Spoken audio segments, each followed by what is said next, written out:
Alex was 17 when he first realized something was missing. Not a toy or a person or a gold, just something. That morning he woke up staring at the cracked ceiling of his bedroom, watching sunlight crawl across the drywall like it was trying to escape. There was no joy in the day, no tragedy, just that plain, numb ache of nothing.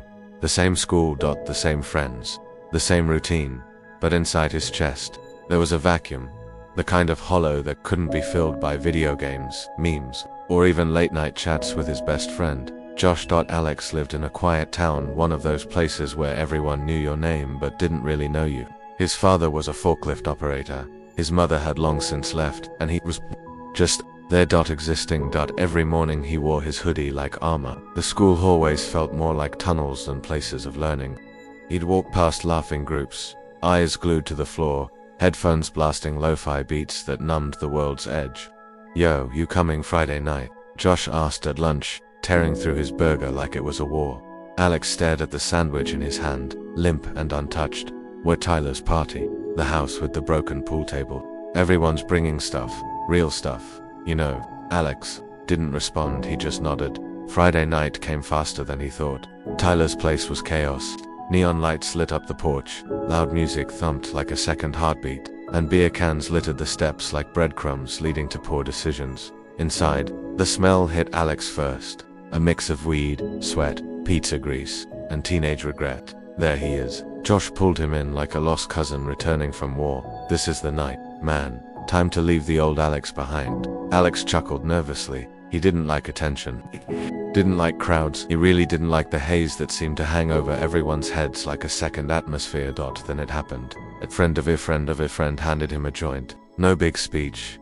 No pressure. Just a quiet look like, "It's your turn now." Alex hesitated. "You don't have to," Josh whispered. But something in Alex's chest twisted. He was tired of the void. So he took it, inhaled, coughed, laughed, inhaled again, and then everything shifted. His fingers tingled, his legs felt like they belonged to someone else. The room stretched, walls leaning in, people's faces becoming too close and too far at the same time. Someone laughed. It echoed again, then again, but slower. The ceiling danced. The air got heavy. Alex blinked and the couch beneath him disappeared. He was falling, or maybe floating. His hands were no longer hands. They were universes. He stared at the swirls on his skin like they were galaxies waiting to be mapped. "Dude, are you okay?" The voice came from across the universe. Alex turned his head, which felt like it weighed 300 pounds. "I think," he whispered, "I'm starting to understand everything." Josh laughed, not mockingly, just out of relief. Alex wasn't panicking. He was flying. The colors were different now, brighter, more alive. Time didn't move forward. It spiraled. Memories hit him like raindrops. His mother brushing his hair when he was 6. The time he cried over a dying squirrel. That moment in 7th grade when he felt invisible. Each memory came with feeling, raw, vivid, unfiltered.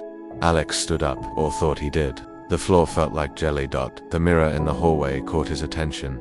He stared, and for the first time, he didn't see just Alex. He saw a boy looking for meaning, a boy who had drowned in silence for too long. Tears formed, not of sadness, not of joy. Just because Alex didn't remember how he got from the hallway mirror to the backyard. But here he was, lying in the cold grass, staring at a sky that looked too blue. It wasn't just the color, it was the depth. Each star felt closer. The clouds looked like thoughts drifting across his brain. The wind spoke not in words, but in feelings. And Alex, he was the only person in the world awake enough to hear it. He giggled, then cried, then giggled again. "This is insane," he whispered, arms stretched wide like he could catch the sky. Josh sat nearby, chewing on a cold slice of pizza, watching him like a babysitter who had seen this before. "You're fine, man, just let it pass. Don't fight it." But Alex wasn't fighting it. He was riding it. The high wrapped around his brain like a warm electric snake, squeezing tight, then letting go just before it hurt. He was both scared and fascinated. It was like being at the top of a roller coaster, stomach in free fall, heart pounding but never quite dropping. He looked at his fingers again, still galaxies.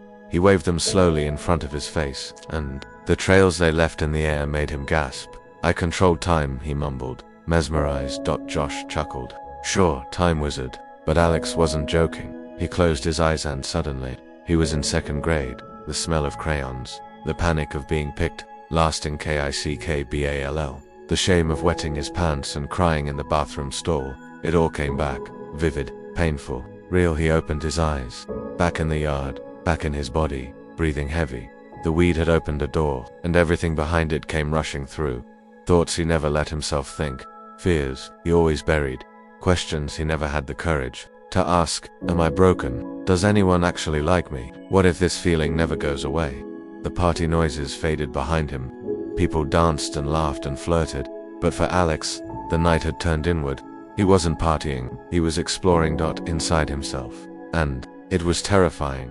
A soft voice broke through. Hey, are you okay? It was Sam, a girl from math class. Quiet, kind. She offered him water. He took it like it was holy. I don't know who I am, he whispered. She didn't laugh, didn't leave. She just sat with him in silence, and that silence saved him. The minutes passed like hours, or maybe the hours passed like minutes. Time didn't exist anymore, not in the way it used to.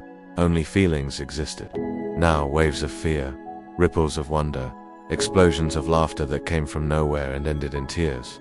Alex stared at a tree for what felt like a year. Do you think trees remember us? He asked. Sam blinked. I think they forgive us. And that broke him. Not in a bad way, in the way a dam breaks to let a river flow. He cried again, hard. But not just for now. He cried for every time he wanted to cry, and did in single quotes. To every hug he never got. Every time he smiled so no one would ask if he was okay. The high was no longer fun. It was real. Too real. He wanted it to stop, but it wouldn't. It had to run its course, so he laid there, letting it all rise and fall like tides he couldn't control. And somewhere between one breath and the next he fell asleep. When Alex opened his eyes, the world was painfully normal. To normal. The ceiling above him didn't ripple or breathe. The air didn't hum. Colors weren't dancing anymore. They were just colors. He blinked twice. The numbness was gone, but so was the magic. What remained was a strange ache in his chest, like something beautiful had died while he slept. His mouth was dry. His head ached. His thoughts, once scattered like fireworks, had landed like ashes. He sat up and looked around. Tyler's living room. Dim sunlight leaked through half-closed blinds. Empty bottles, plastic cups, and pizza boxes littered the floor like broken dreams. A few bodies slept awkwardly across couches and beanbags. One guy was wrapped in a curtain like a blanket. Someone snored loudly in the corner. Josh was gone. So was Sam. Alex rubbed his face. He didn't feel high anymore, but he didn't feel right either. There was a dull heaviness inside him. Not sadness, exactly, more like emotional bruising. Like his soul had tripped and hit the pavement, and now it throbbed under the surface. He checked his phone. 13 missed messages from Josh. Yo, you good? Still at Tyler's? Bro, you were gone last night. Lol. Sam said you passed out in the grass. Classic. Classic. Alex didn't feel classic. He felt hollow again, but differently this time. This hollow knew what it had tasted and wanted more. He got up, found his hoodie, and slipped out the front door without anyone noticing. The morning was cold and gray. Birds chirped like they hadn't just watched the world turn inside out the night before. The walk home felt surreal, like walking through the after of something permanent. Every corner of the neighborhood looked slightly off. Trees leaned too hard. Sidewalks cracked like old memories. His reflection in a shop window startled him. His eyes looked older, tired, but awake, more awake than he had ever been. His dad was already at work. The house was silent. The fridge was nearly empty. He poured a glass of orange juice, stared at it, then put it back without drinking. In his room, the walls were still covered in posters of movies and bands he once thought defined him. Now they felt childish, decorative, hollow. He stared at one for a long moment. None of this makes sense anymore. He didn't mean the poster, he meant everything. Alex laid on his bed, and the memories came flooding back. Not just of last night, but of what he felt. The power, the freedom, the fear, the raw vulnerability, the quiet understanding of himself he'd never accessed before. And now it was gone. Was it fake? Was it real? His phone buzzed. Sam, hey, just checking in. Last night was intense. You were amazing and terrifying at the same time. Want to talk? He stared at the message. Typed, yeah, I think I need to talk. Then deleted it. Typed again. Not sure what to say. Deleted that too. In the end, he just sent, hey. The rest of the day passed in a blur. He couldn't focus on TV, couldn't eat, couldn't play games. Music sounded empty. Everything felt like noise. He kept replaying the moment he looked in the mirror and cried. He didn't know why it hit so hard. Maybe because for the first time, he saw himself. Not the mask, not the jokes. Not the HOODIE. Just him, and it scared the hell out of him. That night he couldn't sleep. His thoughts were louder now. Not chaotic, just persistent, like whispers in a dark hallway. Was it just the drug, or had it peeled something away? In the silence, he made a decision. He would talk to Sam. Not about the party. Not about being high. About himself. For once, Sam met Alex at the old train tracks, abandoned now, overgrown with weeds and half buried in fallen leaves. It was the kind of place nobody went anymore, except for kids trying to hide from adults or themselves.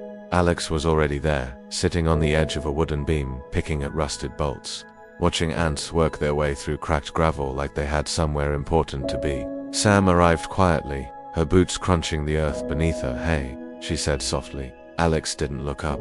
They sat in silence for a while, not the awkward kind, the safe kind, the kind where words weren't necessary yet. Finally, Sam spoke. "How are you feeling?" Alex exhaled like the question had been hiding in his lungs. "I don't know," he admitted.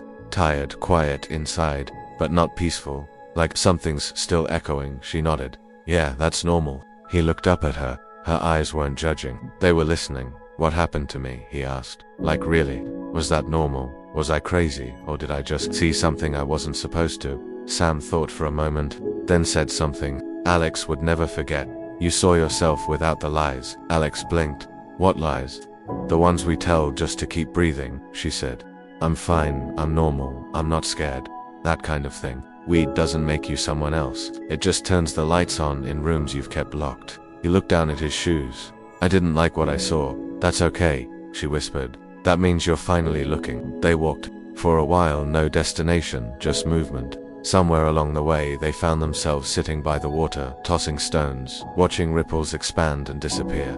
"Do you ever feel like you're living someone else's life?" he asked. "Every day." "Then how do you stay sane?" She smiled. "I don't. I just try to stay real." Alex sat in that thought. Real, he didn't know what that meant anymore. His life had always been layers of performance, quiet in class, funny with Josh, polite with adults, invisible at home. Every version was curated, controlled, constructed, but now he didn't know which one was him. Later that evening, Alex stood in front of his mirror again, the same one, same hoodie, same lighting, but something was different. He stared at his reflection and whispered, "Who are you really?" And this time the silence whispered back, "I'm whoever you let me be." He didn't cry, he didn't smile, he just stood there, still, present, alive. That night, he wrote in a journal for the first time in years. "Last night changed me, not because I got high, but because I saw how low I'd been." To be continued. Next is Chapter 5, Return from Orbit, the final chapter, where Alex faces the decision of whether to chase that feeling again, or find that version of himself without the smoke. Shall I continue? You said: "Yes, chat," GPT said. "Here is the final chapter of your 25,000 word story." Chapter 5, Return from Orbit. A week passed, then two. The high was long gone, but something in Alex remained altered, like a lens had shifted in his brain. He no longer drifted through life, he watched it, questioned it, picked it apart. Things that once filled the hours, YouTube, gaming, scrolling, now felt like distractions from something louder. Something that refused to be muted anymore. His father didn't notice, or maybe he did, but said nothing. They'd never been close, just two people sharing a house and avoiding each other's eyes over microwaved dinners. At school, Josh was the same. Loud, jokey, restless. "We're hitting up Marcus' place this Friday," he said one morning. "Got some stronger stuff this time. You in?" Alex hesitated. "Nah, I think I'm good." Josh tilted his head. "You sure? You were like ... cosmic last time." Alex smiled faintly. That was enough for me. Josh didn't get it. Most people wouldn't. They saw getting high as fun, a break, a thrill, but Alex had seen something deeper and darker. He hadn't escaped his mind, he had dove straight into it. And what he found, he wasn't sure he wanted to see again. Not like that. Not unnaturally. Instead, he started waking up earlier, running, reading, listening more. He and Sam started walking home together, talking about dreams, fears, how quiet life could feel even when the world was loud. He told her things he'd never said aloud. She never interrupted, she just heard him, and that felt like oxygen.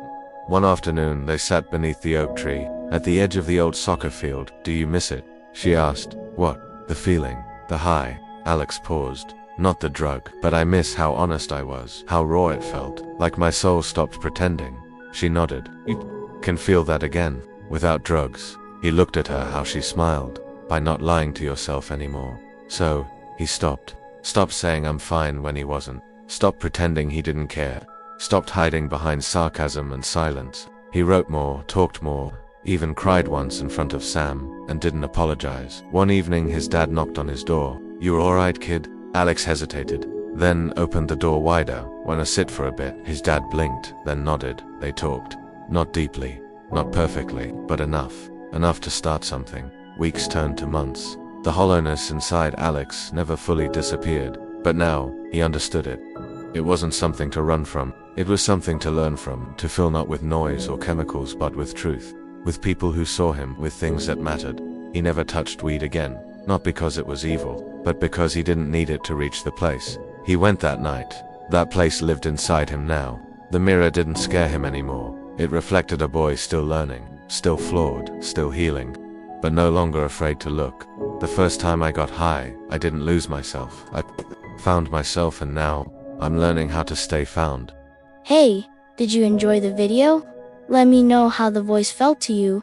And if you liked what you saw, don't forget to subscribe to my channel and hit the bell icon. I'll see you in the next video. Take care.